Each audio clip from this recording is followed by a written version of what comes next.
ನಮಸ್ಕಾರ ದೇವ್ರ, ನಾನು ನಿಮ್ಮ ಮಂಡ್ಯ ಹುಡುಗ ಶಿವಕುಮಾರ್. ಸೊ ನಾವು ಇವತ್ತಿನ ಟಾಪಿಕ್ ಯಾವ್ದು ಮಾತಾಡ್ತಿದೀವಿ ಅಪ್ಪ ಅಂದ್ರೆ ಬಜಾಜ್ ಪಲ್ಸರ್ N250 ಬಗ್ಗೆ ಮಾತಾಡ್ತಾ ಇದ್ದೀವಿ. ಸೊ ಇದರಲ್ಲಿ ಏನಪ್ಪ ಹೇಳ್ಬೋದು ಅಂದ್ರೆ ಅವನ ಪಿಂಡ ಡಿಸೈನ್ ಏನು ಮಾಡೋನು ಅವನಿಗೆ ಗೊತ್ತು. ಮೂತಿ ತಗ ಬಂದ್ಬಿಟ್ಟದ್ದೆ ಒಳ್ಳೆ ಕೋತಿ ಥರ ಚಿಂಪಾಂಜಿ ಥರ ಮಾಡಿ ಇಟ್ಬಿಟ್ಟಿದ್ದಾನೆ. ಬಟ್ ಏನಂದ್ರೆ ಬಜಾಜಲ್ಲಿ ಗುರು ಒಳ್ಳೆ ಬೈಕ್ಗಳು ಕೊಡ್ತಾ ಇರ್ತಾರೆ ಗುರು, ಒಂದಕ್ಕೇನೆ ಕಾನ್ಸ್ಟೆಂಟಾಗಿ ನಿಲ್ಲಿಸೋದಿಲ್ಲ. ಸೊ ಇದರಲ್ಲಿ ಡಿಸೈನ್ ವೈಸ್ ಆಗಿರ್ಬೋದು, ಅಪ್ಗ್ರೇಡ್ ಆಗಿರ್ಬೋದು, ಅಪ್ಡೇಟ್ ಆಗಿರ್ಬೋದು, ಮತ್ತು ನೆಕ್ಸ್ಟ್ ಇಂಜಿನ್ ವೈಸ್ ಆಗಿರ್ಬೋದು ಗುರು, ಸಖತ್ತಾದ ಚೇಂಜಸ್ಗಳು ಸಿಗ್ತಾ ಇರ್ತವೆ. ಸೊ ನೀನು ತುಂಬ ವೇರಿಯಂಟ್ಗಳು ನೋಡ್ಬೋದು ಗುರು. ಸೊ ಬೇರೆ ಕಂಪ್ನಿಗೆ ಕಂಪೇರ್ ಮಾಡಿದ್ರೆ ಇದರಲ್ಲಿ ಒಂದೇ ನೇಮಲ್ಲಿ ತುಂಬ ವೇರಿಯಂಟ್ಗಳು ಸಿಗ್ತಾ ಹೋಗುತ್ತೆ. NS ಆಗಿರ್ಬೋದು, N ಆಗಿರ್ಬೋದು, ದೆನ್ ಜೊತೆಗೆ ಸ್ಟಾರ್ಟಿಂಗ್ ನಮ್ಗೆ ಸಿಕ್ಕಿದಂಥ ಪಲ್ಸರ್ ಆಗಿರ್ಬೋದು. ಸೊ ಇವೆಲ್ಲ ಏನಂದರೆ ಮಸ್ತಾಗಿದೆ ಗುರು. ಎಲ್ಲ ಬೈಕು ಅಷ್ಟೇ, ಒಂದು ಅಟ್ರಾಕ್ಟಿವ್ ಲುಕ್ ಆಗಿದೆ, ಅಟ್ರಾಕ್ಟಿವ್ ಮೈಲೇಜ್ ಇದೆ, ದೆನ್ ಜೊತೆಗೆ ಒಂದು ಸೂಪರ್ ಏನಪ್ಪ ಅಂದರೆ ಪರ್ಚೇಸಿಂಗ್ ಮಾಡುವಂಥ ಅಮೌಂಟ್ ಇದೆ.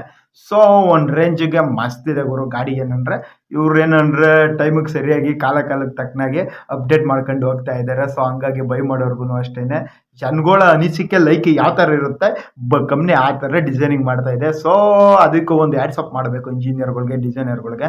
ಯಾಕೆಂದರೆ ಜನಗಳು ಯಾವ ಥರ ಎಕ್ಸ್ಪೆಕ್ಟೇಷನ್ ಮಾಡ್ತಿರ್ತಾರೆ. ಸೊ ಇವಾಗ ನನಗೆ 125 ಇಷ್ಟ ಇರುತ್ತೆ, ಇವಾಗ ಇನ್ನೊಂದು 2 ಇಯರ್ಸ್ ಬಿಟ್ಟು 125 ಬೋರ್ ಆಗಿಬಿಡುತ್ತೆ ಗುರು. ಇನ್ನೊಂದು ಸ್ವಲ್ಪ ಏನೋ ಎಕ್ಸ್ಟ್ರಾ ಬೇಕು ನನಗೆ, ಪಿಕಪ್ ಬೇಕು, ಸ್ಪೀಡ್ ಬೇಕು. ಸೊ 150 ಬಂತು, 160 ಬಂತು, ಮತ್ತು 200 ಬಂತು, 250 ಬಂತು ಗುರು. ಇವರಲ್ಲಿ ನೋಡ್ತಾ ಹೋದ್ರೆ ಗುರು ಮಸ್ತ್ ಡಿಸೈನಿಂಗ್ ಇದೆ, ಮಸ್ತ್ ಅಲ್ಟಿಮೇಟ್ ಅಪ್ಡೇಟ್ ಇದೆ ಗುರು, ಸಖತ್ತಾಗಿದೆ.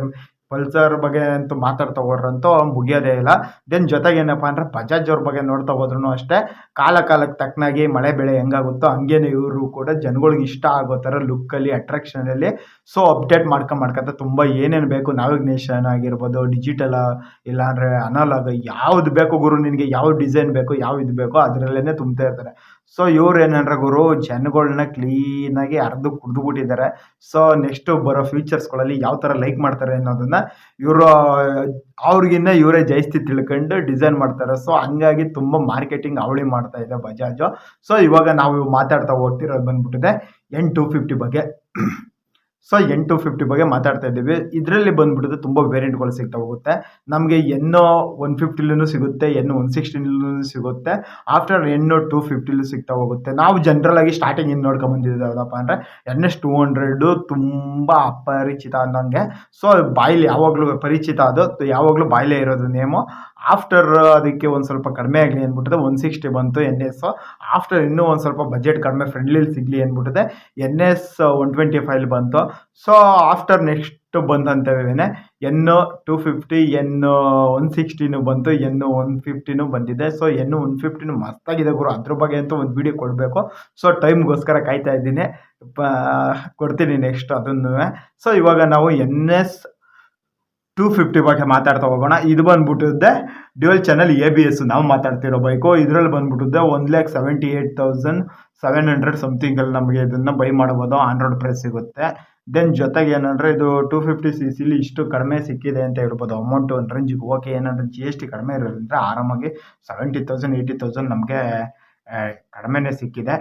ಓಕೆ. ಇವಾಗ ಇಂಜಿನ್ ವೈಸ್ ನಾವು ನೋಡ್ತಾ ಹೋದರೆ 249cc ಇಂಜಿನ್ನು, 249, ಮತ್ತು ಮೈಲೇಜ್ ವೈಸ್ ಹೋಯಿತು ಅಂದರೆ 40 to 45 ಅಂತ ಹೇಳ್ಕೊಂಡಿದ್ದಾರೆ.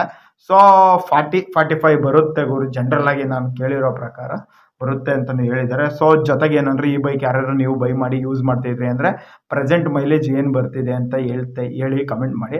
ಯಾಕೆ ನೆಕ್ಸ್ಟು 250cc ಏನಾದ್ರು ಪರ್ಚೇಸ್ ಮಾಡಬೇಕು ಅನ್ನೋರಿಗೆ ಯೂಸ್ಫುಲ್ ಆಗಿರುತ್ತೆ. ಸೊ ಜೊತೆಗೆ ಇದ್ರದ್ದು 5 ಸ್ಪೀಡ್ ಮ್ಯಾನ್ಯುವಲ್ ಗೇರ್ ಅಷ್ಟೇ ಕೊಟ್ಟಿರೋದು. ಮತ್ತು ವೆಯ್ಟ್ ಬಂದಿದ್ದೆ 162 kg ಇದೆ. ವೆಯ್ಟ್ ಅಂತೂ ಸರಿಯಾಗಿ ಇಕ್ಕಿ ಕುಂಡ್ರಿಸಿರ್ತಾರೆ ಗುರು. ಬಜಾಜಲ್ಲಿ ಯಾವುದೇ ಗಾಡಿ ನೋಡ್ತಾ ಹೋದ್ರೂ ಒಳ್ಳೆ ವೆಯ್ಟ್ ಇರುತ್ತೆ. ಸೊ ಅದು ಬಂದ್ಬಿಟ್ಟು ರೋಡ್ ಬ್ಯಾಲೆನ್ಸಿಂಗ್ಗೆ ಜೊತೆಗೆ ಕಂಫರ್ಟ್ಫುಲ್ ಆಗಿರುತ್ತೆ. ಯಾವುದೋ ಹೆವಿ ವೆಹಿಕಲ್ ನಮ್ಮ ಪಕ್ಕ ಹೋಯ್ತು ಅಂದ್ರೂ ನಮಗೆ ಯಾವುದೇ ಥರ ಶೇಕ್ ಫೀಲ್ ಆಗೋದಿಲ್ಲ. ಸೊ ಒಳ್ಳೆ ಕಂಫರ್ಟೇಬಲ್ ಆಗಿ ನಾವು ಆರಾಮಾಗಿ ಡ್ರೈವ್ ಮಾಡ್ಕೊಂಡು ಹೋಗ್ಬೋದು.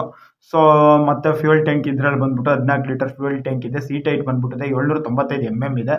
ಓಕೆ. ಒಂದು ರೇಂಜ್ಗೆ ಆರಾಮಾಗಿ 5.5, 5.6, 5.7 ಎಲ್ಲ ಈ ಹೈಟಲ್ಲಿರೋರು ಆರಾಮಾಗಿ ಯೂಸ್ ಮಾಡ್ಬೋದು ಇದನ್ನು. ಸೊ ಇದರಲ್ಲಿ ಇನ್ನು ಜಾಸ್ತಿ ಮ್ಯಾಕ್ಸು ಟಾರ್ಕು ಎಲ್ಲ ನೋಡ್ತಾ ಹೋಗೋಣ. ಇದರಲ್ಲಿ ಕಲರ್ ವೈಸ್ ಬಿಟ್ಟಿದ್ದೀವಿ. ಕಲರ್ ವೈಸ್ ನೋಡ್ತಾ ಹೋದ್ರೆ ನಾವು ಇವಾಗ ನಾವು ಮಾತಾಡ್ತಿರೋದ್ರಲ್ಲಿ 3 ಕಲರಲ್ಲಿ ಅಷ್ಟೇ ನಮಗೆ ಜನರಲಾಗಿ ಸಿಗ್ತಾ ಹೋಗುತ್ತೆ. ಸೊ ರೆಡ್ ಕಲರ್ ಒಂದು ಸಿಗುತ್ತೆ, ವೈಟಲ್ಲಿ ಒಂದು ಸಿಗುತ್ತೆ. ದೆನ್ ಜೊತೆಗೆ ಇದರಲ್ಲಿ ಬಂದ್ಬಿಟ್ಟಿದ್ದೆ ಒಂದು ರೆಡ್ಡು ಬ್ಲೂ, ವೈಟು ಬ್ಲೂ ಒಂದು ಮಿಕ್ಸ್ಡ್ ಸಿಗುತ್ತೆ. ಮತ್ತು ಬ್ಲ್ಯಾಕ್ ವೇರಿಯಂಟಲ್ಲಿ ಒಂದು ಸಿಗುತ್ತೆ. ಜೊತೆಗೆ ಇದ್ರದ್ದು ಮ್ಯಾಕ್ಸ್ ಪವರ್ ಬಂದ್ಬಿಟ್ಟು 24.1 BHP ಇದೆ. 8750 RPM ಇದೆ. ಸಿಕ್ಕಾಪಟ್ಟೆ ಕಡಿಮೆ ಇದೆ RPM ಗುರು. Max power 24.1 BHP. ಈ ಮ್ಯಾಕ್ಸ್ BHPಗೆ 10,000 RPM ಕೊಟ್ಬಿಟ್ಟಿದ್ದಾನೆ. ಯಾವುದರಲ್ಲಿ 200cc. ಸೊ ಅದು NS. ಮ್ಯಾಕ್ಸ್ ಟಾರ್ಕ್ ಬಂದ್ಬಿಟ್ಟು 21.5 Nm ಇದೆ. 6500 RPM ಇದೆ. ಸೊ RPM ಹೆವಿ ಕಡಿಮೆ ಅನಿಸುತ್ತೆ ಗುರು, ಏನು ಅಂತಲೇ ಗೊತ್ತಾಗ್ತಿಲ್ಲ. ಮತ್ತು ಇದರಲ್ಲಿ ಟಾಪ್ ಸ್ಪೀಡ್ ಬಂದ್ಬಿಟ್ಟಿದೆ 132 ಹೇಳಿದ್ದಾನೆ. ಸೊ ಒಳ್ಳೆ ಸ್ಪೀಡ್ ಕೊಟ್ಟಿದ್ದಾನೆ ಗುರು, ಚೆನ್ನಾಗಿದೆ ಸ್ಪೀಡ್. ಸಾಕು ಗುರು, ಇನ್ನೂ ಅಂದರೆ 250cc ಎಲ್ಲ ಗುರು. ಇವನೇನು ಇಷ್ಟೊಂದು ಕಡಿಮೆ ಕೊಟ್ಟಿದ್ದಾನೆ, ಒಂದು 200 ಇಲ್ಲ ಅಂದ್ರೆ 160ವರೆಗೂ ಕೊಟ್ಟಿರೈತಿರ್ನಿಲ್ವ ಅಂತೀರಾ. ಸೊ ಅಷ್ಟೆಲ್ಲ ಬೇಡ, ಹುಷಾರಾಗಿ ಮನೆಗೆ ಹೋಗಿ ಸೇರ್ಕೊಳ್ಳಿ ಬೈಕ್ ಡ್ರೈವ್ ಮಾಡೋರು. ಸೊ ಸಾಕು ಅಷ್ಟೇ, 132 ಅಂದರೆ ಟಾಪ್ ಸ್ಪೀಡು, ಅದೇನೇ ಸಾಕು, ಬೆಸ್ಟು, ಚೆನ್ನಾಗಿದೆ. ಮತ್ತು ಇದು ನಾವೇನು ನೋಡ್ತಿದ್ವಿ, ಡ್ಯೂಲ್ ಚಾನಲ್ ABS, ಇದು ಬ್ರೇಕ್ ಸಿಸ್ಟಮ್ ಕೂಡ ಚೆನ್ನಾಗಿದೆ. ಡಿಸ್ಕ್ ಇರುತ್ತೆ ಫ್ರಂಟಲ್ಲಿ ಬಂದ್ಬಿಡುತ್ತೆ. ದೆನ್ ಜೊತೆಗೆ ಇದರಲ್ಲಿ ಇನ್ನೇನು ಜನರಲಾಗಿ ಏನು ಸಿಗೋದಿಲ್ಲ ನಮಗೆ. ಇನ್ನು ನೋಡೋರು ಇದರಲ್ಲಿ ವ್ಯಾರಂಟಿ ನೋಡ್ಬೋದು ಮತ್ತು ಸರ್ವಿಸ್ಗಳು ನೋಡ್ಬೋದು. ಸೊ ಸರ್ವಿಸಲ್ಲಿ ಇದರಲ್ಲಂತೂ ಬಜಾಜಲ್ಲಿ 3 ಸರ್ವಿಸ್ ಕೊಡೋದು ಅವನು. ಮತ್ತು ವ್ಯಾರಂಟಿಲಿ ಬಂದ್ಬಿಡುತ್ತೆ 5 years, ಇಲ್ಲ ಅಂದರೆ 75,000 ಕಿಲೋಮೀಟರ್ ರನ್ನಿಂಗ್ ಇಂಜಿನ್ ಕೊಟ್ಟಿರ್ತಾನೆ. ಮತ್ತು ಸರ್ವಿಸು ಅಲ್ಲಿ 3 ಸರ್ವಿಸ್ ಬರುತ್ತೆ. First service, second service, third service ಅಷ್ಟೇ.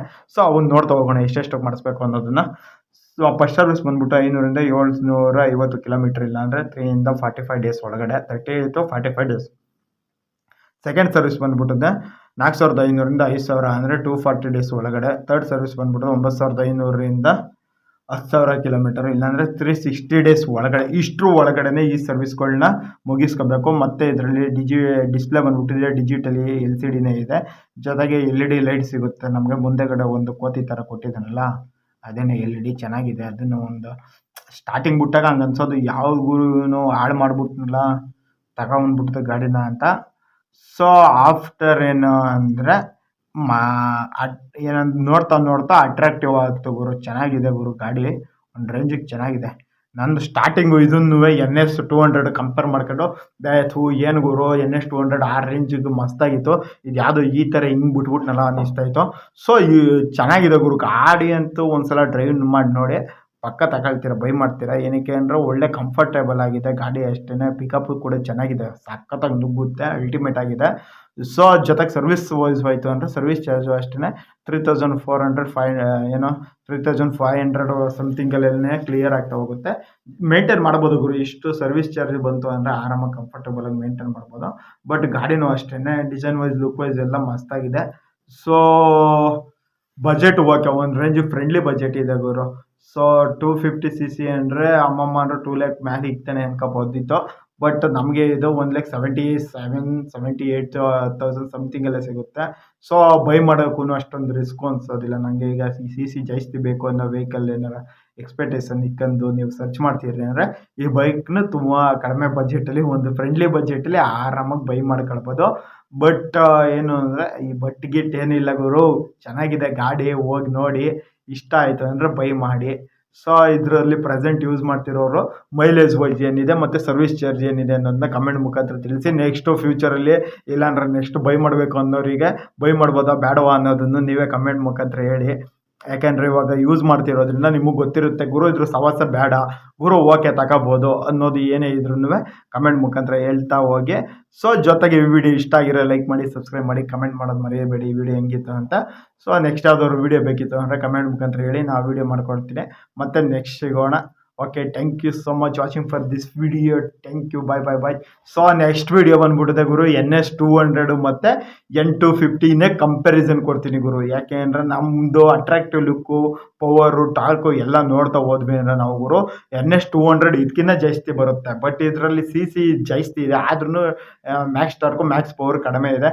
ಸೊ ಹಂಗಾಗಿ ನಾನು ಇದ್ರದ್ದು ಕಂಪ್ಯಾರಿಸನ್ ಕೊಡಲೇಬೇಕು ಅಂದ್ಬಿಟ್ಟು ವಿಡಿಯೋ ಮಾಡ್ಬೇಕಾದ್ರೆ ಫಿಕ್ಸ್ ಆದೆ. ಸೊ ಹಂಗಾಗಿ ವೆಯ್ಟ್ ಮಾಡಿ ಕಂಪ್ಯಾರಿಸನ್ ಕೊಟ್ಟೆ ಕೊಡ್ತೀನಿ. ಮತ್ತೆ ಸಿಗೋಣ ನೆಕ್ಸ್ಟ್ ವಿಡಿಯೋದಲ್ಲಿ. ಬಾಯ್.